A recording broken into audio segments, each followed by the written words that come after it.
అండి అందరికీ నమస్కారం. జై శ్రీకృష్ణ. గోదాదేవి కథ 4వ భాగం అండి. అందరికీ నమస్కారం అండి. ప్లీజ్ అండి ఒకే ఒక లైక్, మీరు చేసే ఒక లైక్ నాకు ఎంతో ఉపయోగపడుతుందండి. ప్లీజ్ అండి రిక్వెస్ట్. ఇప్పుడు కథలోకి వెళదాము. ఇప్పుడు ఈ పాశురం యొక్క అర్థాన్ని తెలుసుకుందాం. ఆండాల్ తల్లి గోపికలతో కలిసి వ్రత స్నానం ఆచరించడానికి బయలుదేరుతున్నది. మరి అందరూ స్నానం చేయాలంటే మంచి నీరు ఉండాలి కదా. దేవతలు ఏ భగవంతుని అయితే ప్రార్థిస్తారో మనము కూడా ఆ భగవంతుడిని ప్రార్థిస్తే అదే దేవతలు మనల్ని కూడా అనుగ్రహిస్తారు. ఇక్కడ గోదాదేవి మహాభక్తురాలు. ఈ పాశురములో గోదాదేవి వరుణదేవుని ఆజ్ఞాపిస్తుంది, ప్రార్థిస్తుంది. ఏమని ఇక్కడ ఒక శ్లోకం వస్తుందండి. గంభీరమైన స్వభావం కలిగిన ఆలిమలై కన్నా ఓ వరుణదేవ, ఓ మేఘమా, వానదేవుడా, ఓ పర్ణన్యదేవ, మా మీద దయతో రావయ్యా. ఎప్పుడు కంటే ఎక్కువగా మాకు వర్షాలు కురిపించు. వర్షాలు కురిసినప్పుడు చెరువులు, కాలువలు, నదులు, సముద్రాలు అన్నీ నిండుతాయి. అప్పుడు ఆనందంగా అందరూ స్నానము చేయవచ్చు. పరమాత్ముని అనుగ్రహం వల్ల నీకు ఒక మంచితనము ఉంది ఉంది ఏమిటంటే నీకు అన్ని సమానమే, అందరూ సమానమే. నువ్వు చెరువులోని కురుస్తావు, మురికి కాలువలోనూ కురుస్తావు, జంతువుల మీద, చెట్ల మీద, పుట్ల మీద కూడా కురుస్తావు, భక్తుల మీద, రాజు మీద, అందరి మీద కురుస్తావు. నీకు అలాంటి తేడాలేమీ లేవు. నీకు అందరూ ఒకటే, అందరూ సమానమే. చేతులు ముందుంచుకొని కూర్చోవద్దు. నీ యొక్క గొప్పతనము చూపించు. సముద్రంలో మధ్యలో లోతుగా ఉన్న చోట ఎక్కువ నీరు ఉంటుంది కదా. ఆ నీరంతా తృప్తిగా కడుపు నిండా తాగేసి మీదకు వెళ్ళిపో. ఎలా వెళ్తావు? నీరంతా తాగిన తరువాత చాలా బరువుగా ఉంటావు కదా. మెల్లగా వెళ్ళాలి.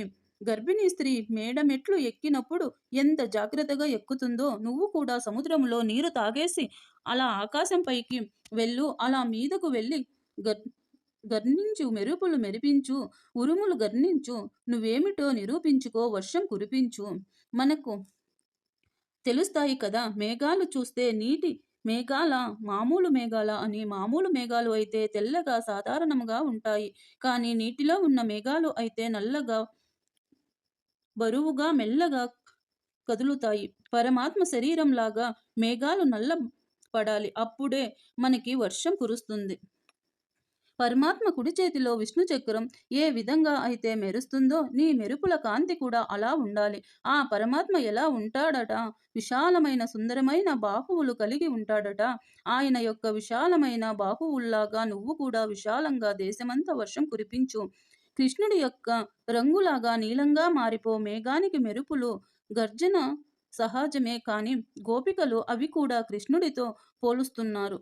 వాళ్ళ యొక్క అనుభవం అంతా కృష్ణుడు కూర్చుంటే, కృష్ణుడు నిల్చుంటే, కృష్ణుడు తింటే, కృష్ణుడు పడుకుంటే, కృష్ణుడు అంతా కృష్ణమయమే. ఆయన ఎడమ చేతిలో శంఖం గర్జించినట్లు నువ్వు ఉరుములతో అలా గర్జించాలి. ఒక మనిషి కడుపు నిండా అన్నం తిన్న తరువాత బ్రేవ్మని ఎలాగైతే త్రేవుస్తాడో నువ్వు కూడా అలాగే గర్జించాలి. శ్రీ మహావిష్ణువు యొక్క సారాంగం అనే విల్లు నుంచి వెలుపడిన బాణవర్షంలాగా నువ్వు వర్షించాలి.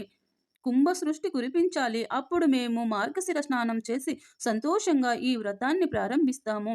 భగవంతుడిని మనము భక్తితో కొలిస్తే, మనస వాచ కర్మల భగవంతుడిని ఆరాధిస్తే దేవతలు ఏ విధంగా అయితే భగవంతుని ముందు వినయంగా ఉంటారో అప్పుడు భక్తులు చెప్పింది దేవతలు కూడా వింటారు. భక్తులు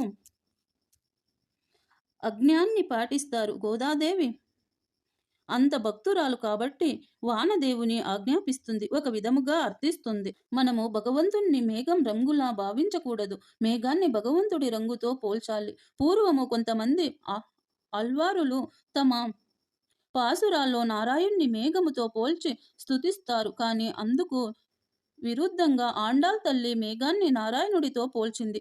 ఆమె దృష్టిలో భగవంతుడే ఉపమానం. అంటే ఆయన దేనిలోని పోల్చలేనివాడు, అంతే కదా. భగవంతుణ్ణి దేనితోనూ పోల్చలేము.